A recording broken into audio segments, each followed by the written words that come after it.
বলছি না ভালোবাসতেই হবে। আমি চাই কে একজন আমার জন্য অপেক্ষা করুক, শুধু ঘরের ভিতর থেকে দরজা খুলে দেওয়ার জন্য। বাইরে থেকে দরজা খুলতে খুলতে আমি খুব ক্লান্ত। আমি বলছি না ভালোবাসতেই হবে। আমি চাই কেউ আমাকে খেতে দিক। আমি হাত পাখা নিয়ে কাউকে আমার পাশে বসে থাকতে বলছি না। আমি জানি এই ইলেকট্রিকের যুগ নারীকে মুক্তি দিয়েছে স্বামী সেবার দায় থেকে। আমি চাই কে একজন জিজ্ঞেস করুন আমার জল লাগবে কিনা, নুন লাগবে কিনা, পাট শাক ভাজার সঙ্গে আরও একটা তেলে ভাজা শুকনো মরিচ লাগবে কিনা।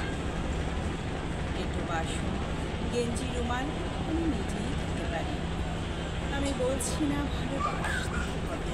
আমি চাই কেউ একজন ভিতর থেকে আমার ঘরে পৌঁছা করে দেবে। কেউ আমাকে কিছু খেতে বলুক, কাম বাসনার সঙ্গী রাখুক, এই অন্তত আমাকে জিজ্ঞেস করুক চোখ